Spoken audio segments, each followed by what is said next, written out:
Listen, we need to talk about what's really happening in Cleveland right now, and I'm not holding anything back. The situation with Shedeur Sanders has gone from confusing to absolutely insane, and the entire NFL is watching this train wreck unfold in real time. What started as a simple depth chart question has morphed into something much bigger, much messier, and potentially franchise-altering. The Cincinnati Bengals are circling like sharks. The Browns' locker room is reportedly in chaos, and at the center of it all is a rookie quarterback who might be the most disrespected player in the entire league right now.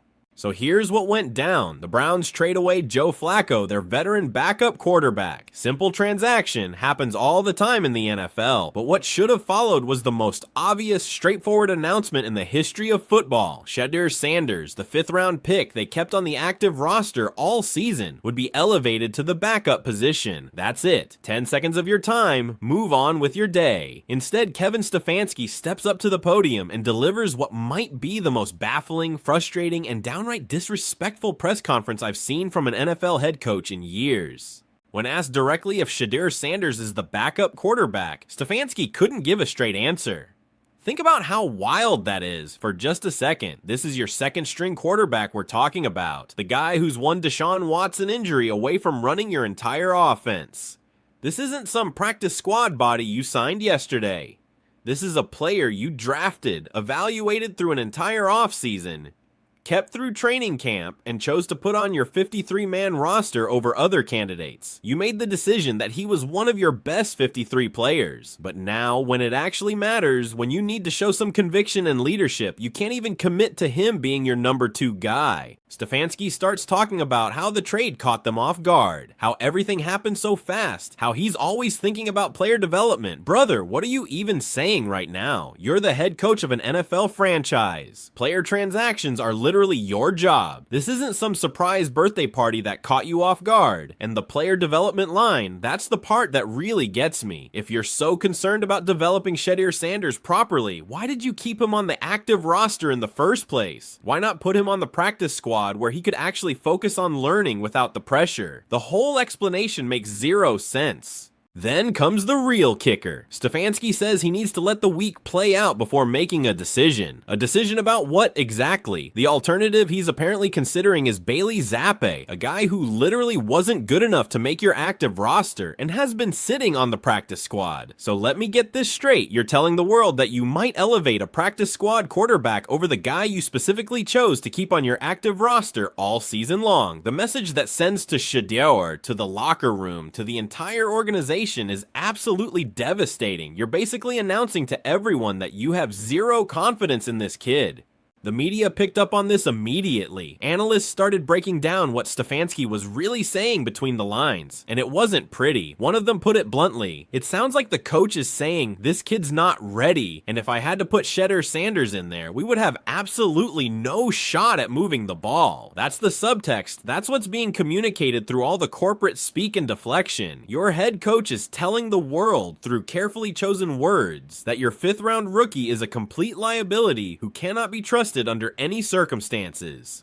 But hold up, before we all jump on the pile and start calling Shedeur a bust, we need to pump the brakes and look at the bigger picture here. This is the Cleveland Browns we're talking about. This organization has destroyed more quarterback careers than any franchise in modern NFL history. This is the team that turned first-round picks into punchlines, that made free agents regret ever signing there, that has cycled through more starting quarterbacks in the last 20 years than some franchises have had in their entire existence. And now they want us to believe that their evaluation of a 5th round rookie after 6 weeks is somehow accurate and trustworthy. Come on now. Some people tried to defend Stefanski's position. Maybe Shedeur just doesn't know the playbook yet.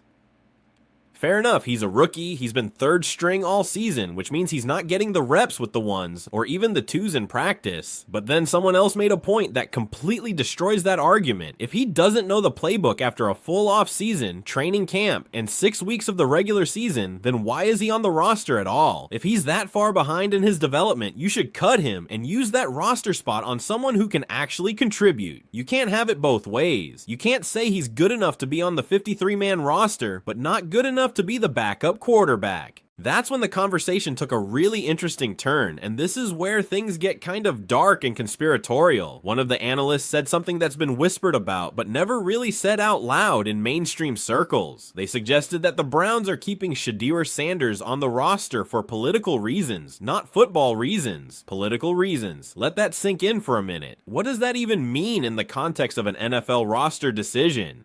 Well, let's connect some dots here. Shedeur Sanders isn't just any random late-round quarterback. He's football royalty. His father is Deion Sanders, one of the most famous athletes on the planet, a cultural icon with massive influence in the sports world. Shedeur himself has a huge social media following, millions of people who follow his every move. He's a brand before he's even played a meaningful NFL snap. And the owner of the Cleveland Browns is Jimmy Haslam, a man who has a well-documented history of making impulsive, questionable decisions based on hype and headlines rather than sound football judgment. Remember Johnny Manziel? Of course you do. Everyone does. It's the cautionary tale that haunts Cleveland to this day. The story has been confirmed by multiple sources over the years. The Browns' entire scouting department was screaming not to draft Manziel. Their football people did not want him, but Jimmy Haslam, according to reports, overruled all of them. And the reason why has become legendary. He was allegedly influenced by the opinion of a homeless person he encountered who told him the Browns had to draft Johnny Football. I'm not making this up. This is real life. A billionaire NFL owner made a franchise-altering decision based on advice from a random person on the street because he was caught up in the hype and excitement. So with that context, is it really that crazy to think that Jimmy Haslam might be keeping Shedeur Sanders around, not because his football people believe in him, but because he likes the attention, the buzz, the headlines that come with having a Sanders on his team? During the draft, cameras in the Browns' war room captured the moment they selected Shedeur. Multiple people who've analyzed that footage have pointed out that general manager Andrew Berry's body language did not look like excitement. It looked like resignation, like a man who just got overruled and forced to make a pick he didn't want to make. This suggests a massive disconnect inside the organization. You potentially have an owner who sees Shedeur as a marketing goldmine, a way to sell jerseys and generate media coverage, while your football operations people, your general manager and head coach, might see him as an unprepared rookie they don't trust and didn't really want. That's a recipe for disaster. That's how organizations implode from the inside. One analyst summed it up perfectly. If they can't definitively say today that he's the backup quarterback, that's an indictment of both Shedeur Sanders and the Browns organization, because it means they probably shouldn't have kept him on the roster in the first place. But here's where I'm going to throw out a different theory, one that actually paints Kevin Stefanski in a slightly more sympathetic light. What if he's not trying to disrespect Shedeur? What if he's actually trying to protect him from a situation that could ruin his career before it ever gets started? Go back and listen carefully to what Stefanski actually said in that press conference. He mentioned the trade happening fast, being caught off guard, and then he specifically talked about always thinking about player development, especially with young players. Most people are interpreting that as passive-aggressive shade thrown at Shedeur. But what if it's the opposite? What if Stefanski is looking at his broken offensive line, his struggling offense, his chaotic team situation, and thinking to himself that throwing a rookie quarterback into that fire right now would be career suicide? We've seen this horror movie play out a million times in NFL history. Talented young quarterback gets thrown into a terrible situation with no support, no protection, no real chance to succeed. He fails, not because he lacks talent, but because the situation is impossible. He gets labeled a bust. His confidence is destroyed. He develops bad habits trying to survive behind a terrible offensive line, and he never recovers. His career is over before it really began. Look at Peyton Manning's rookie year. The man is arguably the greatest quarterback of all time, and he threw 28 interceptions as a rookie. 28, but that was a different era, before social media, before the 24/7 content cycle, before every bad throw turned into a viral meme within seconds. If a high-profile rookie like Shedeur Sanders, with all the attention and expectations that come with his last name, struggles the way Manning did as a rookie, the pressure would be absolutely suffocating. The criticism would be relentless. The hot takes would be nuclear, and the organization, bowing to public pressure and media narratives, would probably give up on him after one season. Maybe Stefanski knows this. Maybe he's looking at Patrick Mahomes, who sat behind Alex Smith for an entire year despite having generational talent, and learned what it meant to be a professional before taking over. Maybe he's looking at Jordan Love, who sat for 3 years in Green Bay and is now looking like a legitimate franchise quarterback. Maybe Stefanski is trying trying to do the same thing with Shedeur, protecting him from himself and from a situation where he'd be set up to fail. But here's the fatal flaw in that theory. If that's really what's happening, if this is all part of some master plan to develop Shedeur properly, why not just say it? Why not come to the podium and speak clearly? You could say something like Shedeur Sanders is an incredibly talented player and we're excited about his future with this organization. Because we believe in him so much, we're gonna develop him correctly and not rush him onto the field before he's ready. That's leadership, that's transparency. That would end all the speculation and drama, but instead we get these vague, cryptic, confusing answers that create more questions than they answer, and that's where the protection theory falls apart. Meanwhile, the drama is escalating. Race has entered the conversation, whether people want to acknowledge it or not. One analyst pointed out that Steve McNair, a black quarterback and a top 5 pick, sat for 2 full years before playing meaningful snaps, and nobody called the Houston Oilers racist for that decision. It was accepted as part of his development process. But in today's environment, there's a different kind of scrutiny, a different level of pressure when it comes to how young black quarterbacks are developed and evaluated compared to their white counterparts. That's a real thing. It's uncomfortable to talk about, but it's part of the conversation swirling around Shedeur Sanders and the Browns right now. On the pure football side, critics of Shedeur have pointed to his preseason performance, calling it inaccurate and terrible. They've criticized his social media activity, saying he trolled starting quarterback Dorian Thompson-Robinson online and came across as immature and unprofessional. Their conclusion, everything about Shedeur screams not ready. But let me push back on that for a second. First of all, it's the preseason. It's glorified practice with vanilla offensive schemes where half the starters don't even play.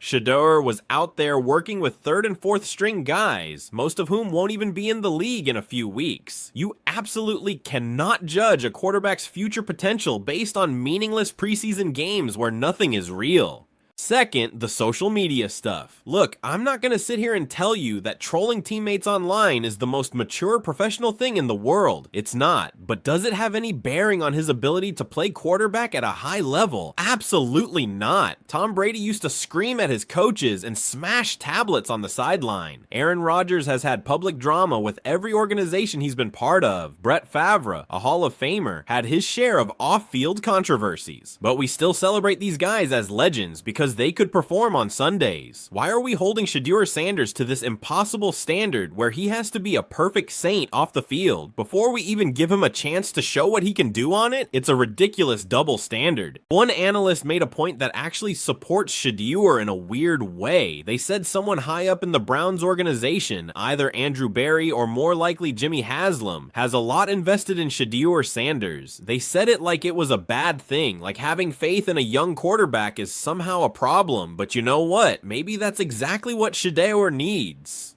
Maybe he needs someone in that building who genuinely believes in him, who's willing to invest time and resources into his development instead of just throwing him to the wolves and hoping for the best, which is basically the Browns' traditional quarterback development strategy. Let's be completely honest about the impossible situation Shedeur walked into. He's a 3rd string quarterback on a dysfunctional team. He's not getting real practice reps. His job is to run the scout team, which means every single week he's learning other teams' offenses instead of mastering his own. He's simulating the upcoming opponent's plays for the starting defense to practice against. So how is he supposed to become an expert in the Browns playbook when he's spending all his time learning everyone else's?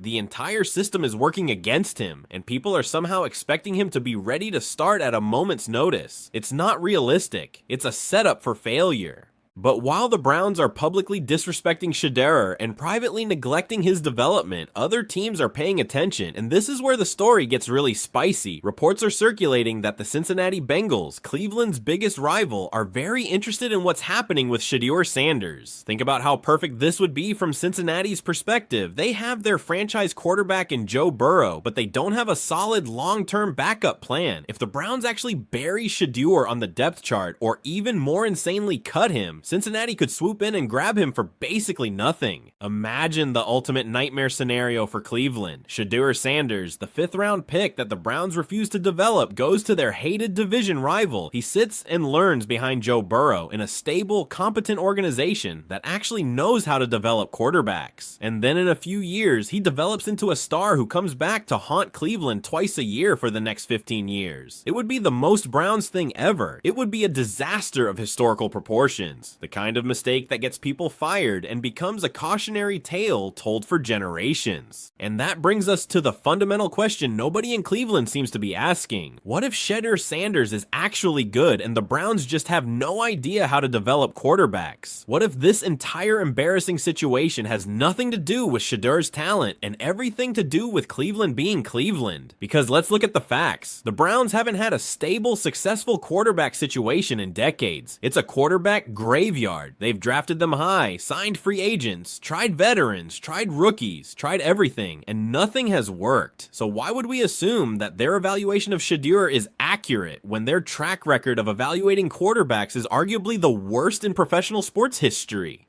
Here's what really reveals the Browns' dysfunction. They can't put Shedeur on the practice squad where young players are supposed to develop, because if they do, another team could immediately claim him. So the Browns are basically admitting through their actions that Shedeur has enough talent that they're terrified of losing him. Yet at the same time, they don't trust him enough to even be the backup. That's not development. That's not a plan. That's hoarding. That's a franchise paralyzed by fear and indecision, trying to have it both ways and failing miserably.